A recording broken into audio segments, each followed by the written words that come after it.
Bueno, pues hablaremos sobre hipertensión arterial secundaria, cuándo y cómo debe investigarse. Yo soy el doctor Juan Carlos Hernández Santos y vamos a empezar con la clase de hoy. Me gustaría generar una introducción en el cual pues la hipertensión es el factor de riesgo más importante para muchas enfermedades crónicas cardiovasculares, cerebrovasculares, enfermedades coronarias y insuficiencia cardíaca que va dentro de las cardiovasculares y la enfermedad renal crónica, ¿no? En México la hipertensión es la segunda causa de insuficiencia renal en pacientes adultos. La prevalencia oscila entre el 20 y 40% de la población, que es una cifra muy alta, ¿no?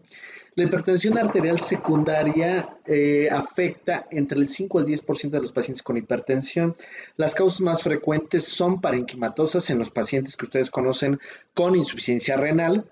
La causa renovascular, que es por alteraciones vasculares de las arterias que irrigan al riñón, hiperaldosteronismo primario, síndrome de apnea del sueño y otras menos frecuentes como feocromocitoma, hipercortisolismos, alteraciones tiroideas, hiperparatiroidismo primario, coartación aórtica y consumo de fármacos o drogas.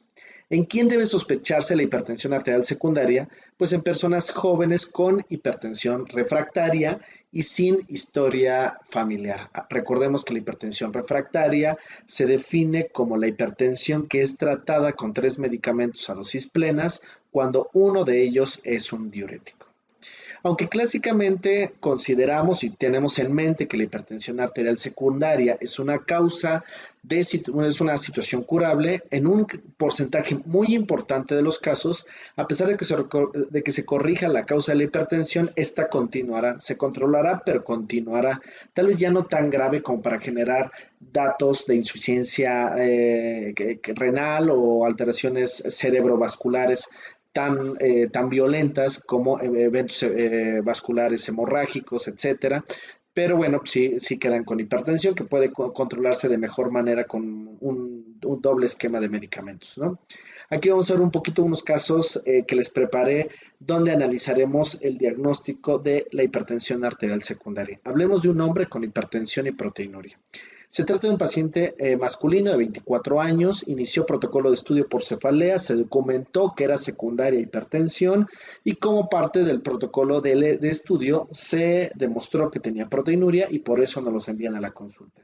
El paciente se encuentra en tratamiento con Exforge, que es valsartán amlodipino, 160 sobre 5 miligramos, una tableta al día, son medicamentos de liberación prolongada, entonces el tratamiento podría ser una buena opción. Acuérdense que de las estrategias más importantes que tenemos que tener en la actualidad, por supuesto la limitación, modificación del estilo de vida y que el esquema de antihipertensivo contenga un diurético. Si el paciente tiene una función renal por arriba de 30 mililitros minuto, esto es que está en estadio 3, o bueno, pues en estadio 1, 2 o 3, el tratamiento de elección puede ser con tiazidas, pero cuando el paciente ya está en estadio 4 o 5, el tratamiento de elección debe de ser con diuréticos de asa por la capacidad de aumentar el FENA con respecto a las tiazidas en esta etapa, ¿no? Es mucho más difícil el efecto natriurético que tendrían.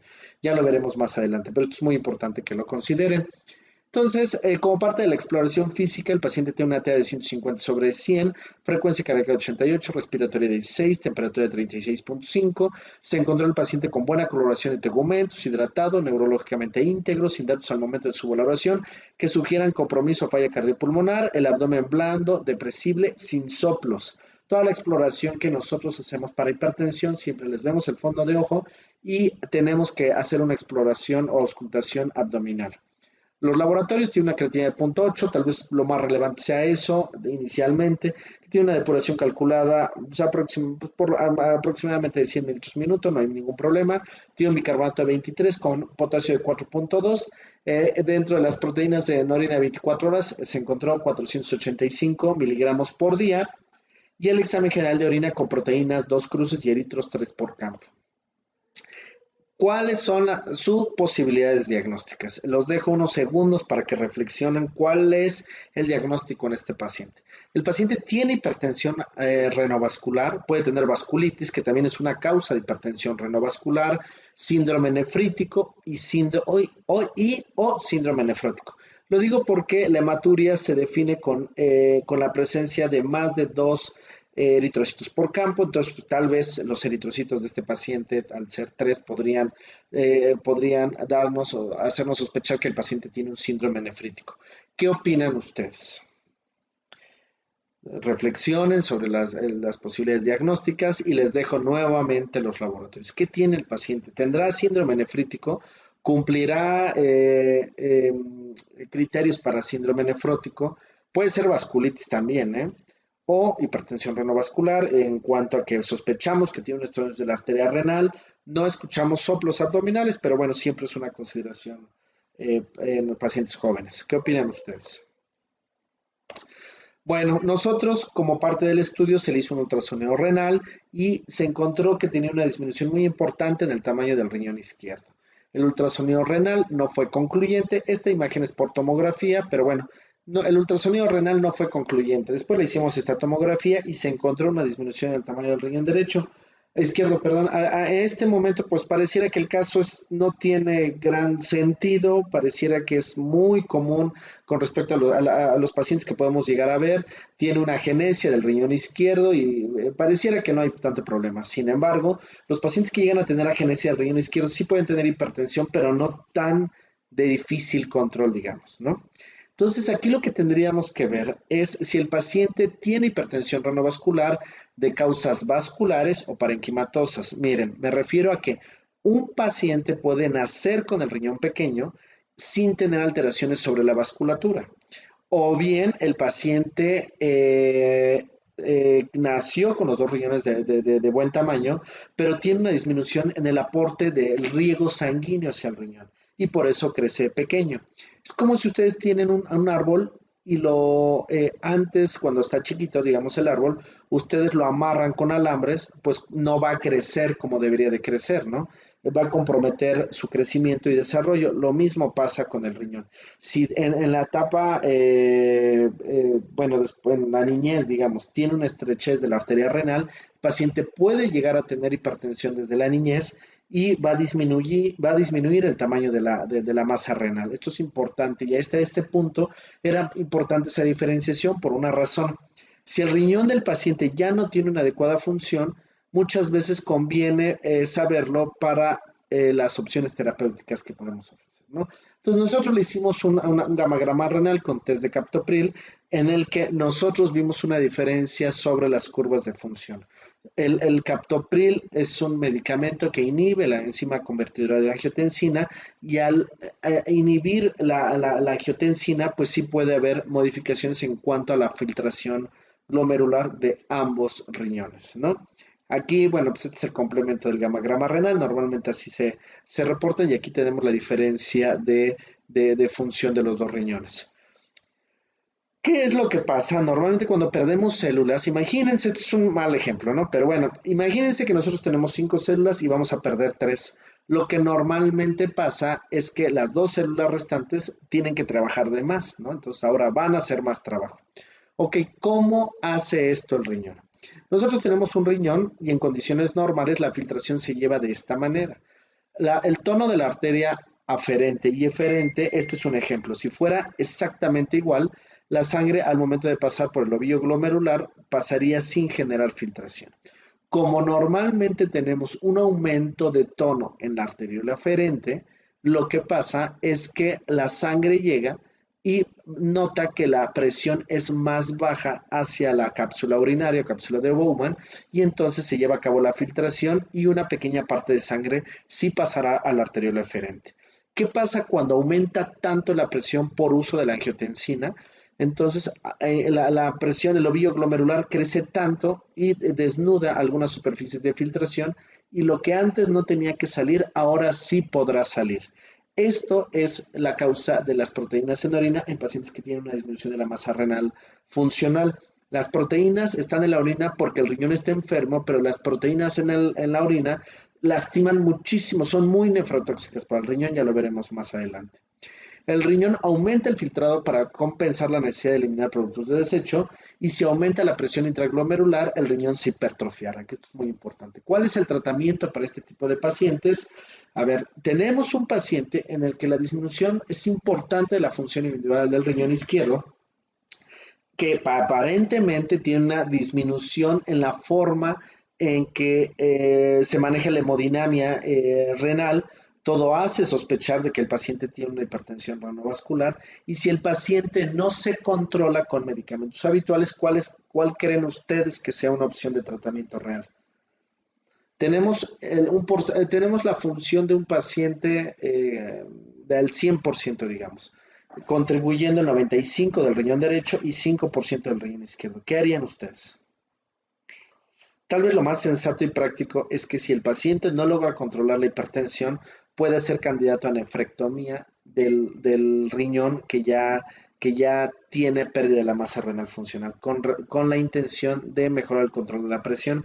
Este es un caso en el cual podría quitarse la hipertensión de fondo, y si en algunos casos habría que analizar con más detenimiento el caso, pero hay dos opciones, tanto que mejore mucho el control de la presión. Imagínense que el paciente tomaba 10 medicamentos para la presión, después de la nefrectomía tal vez ya nada más toma uno y un diurético, o en algún momento incluso hasta se pudiera curar de la hipertensión, ¿no? Es importante que en algún momento lo consideren. ¿Por qué no tuvieron las alteraciones que normalmente buscamos, como en esta paciente que tiene alcalosis metabólica y hipocalemia, por la pérdida de la masa renal funcional? Muy probablemente. No todos la tienen, si la tienen pues es mucho más espectacular, como ahorita lo vamos a ver. Es una mujer de 41 años, el segundo caso, acude por cefalea de 3 meses de evolución, no tiene antecedentes de importancia, que esto es muy importante que siempre lo consideren. A la exploración física tiene una TA de 210 sobre 100 milímetros de mercurio. Frecuencia cardíaca de 78, respiratoria de 16, temperatura de 36,5. Se encontró la paciente neurológicamente íntegra, fondo de ojo normal, no datos de falla cardiopulmonar, el abdomen blando, no soplos y en las extremidades sin edema. Dentro de lo más importante que tienen los laboratorios, tal vez es la creatinina, que tiene 0.7, que más o menos es una función renal al 100%. El potasio estaba en 3.3 con un bicarbonato de 23. El bicarbonato tampoco estaba tan elevado, ¿eh? Pero bueno, hace suponer que el paciente pudiera llegar a tener una hipertensión arterial secundaria. ¿Qué pasa? ¿Qué pasa con la hipertensión arterial secundaria y con estos datos clínicos tan importantes para considerar la hipertensión arterial secundaria, que es alcalosis metabólica e hipocalemia? Miren, cuando el riñón detecta la disminución de la presión arterial, libera renina del aparato yuxtaglomerular. La renina convierte la angiotensina 1 en angiotensina 2, que es este muchachón, que es más fuerte y genera con tanta fuerza compromiso o vasoconstricción de la arterial, que es un potente vasoconstrictor, y lo hace generalmente de mayor intensidad en la arteriola eferente. La angiotensina, este paso sucede a nivel pulmonar. Aquí, miren, tenemos a este hombre que es la angiotensina 2 tan fuerte y produce la vasoconstricción de la arteriola eferente, y por eso toda la cascada de eventos que comentamos en una gráfica que yo mismo les hice.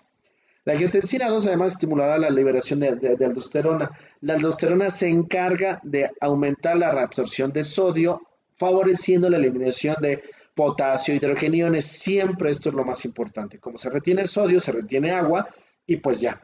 Este ejemplo siempre le digo a los pacientes que es como, quién sabe cómo le hace la sal, pero ustedes tienen un salero en su mesa y si lo dejan en época pues de lluvias, lo dejan seco un día y como 2, 3 días después lo van a checar y ya tiene agua, está húmedo, digamos. Entonces, la sal tiene esa habilidad de generar la retención de líquidos, y la retención de líquido aumenta la volemia intravascular de los pacientes y aumenta la presión arterial, ¿no? Esto es importante. Tiene dos mecanismos, tanto por la expansión del volumen circulante efectivo como por la pura vasoconstricción que tienen los pacientes.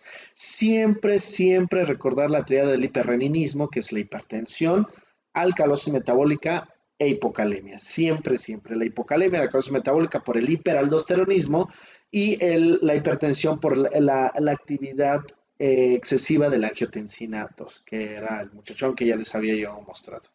En términos esquemáticos está esto: la disminución de la presión arterial, aumenta la liberación de renina, la angiotensina 1 se va a convertir en angiotensina 2 por acción de la enzima convertidora de angiotensina a nivel pulmonar, y se estimulará a la glándula suprarrenal, a la producción de aldosterona y así la retención de sal, como ya lo habíamos comentado.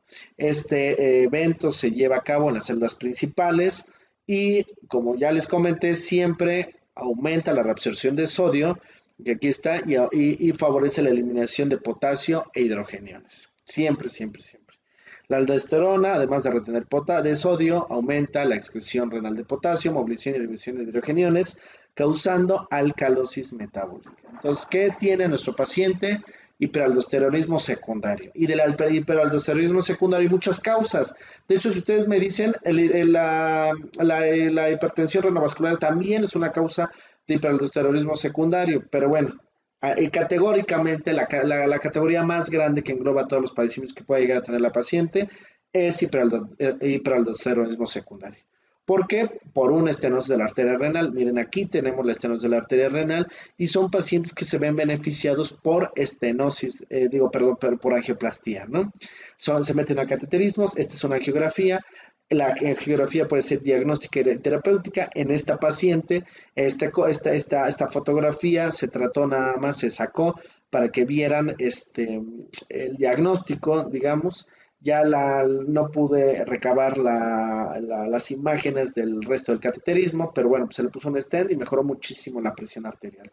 Hay indicaciones en la actualidad para ponerle stent o tratar con angioplastía a este tipo de pacientes. Veamos a otro caso, un tercer caso, un penúltimo caso ya para terminar. Es una niña hipertensa con alcalosis metabólica. Se trata de una niña de 14 años que acude porque tiene debilidad generalizada de varias semanas de evolución, que acompaña de parálisis y vasculaciones en miembros inferiores. Tiene el antecedente de haber sido diagnosticada con hipertensión 5 años antes, a los 9 años de edad.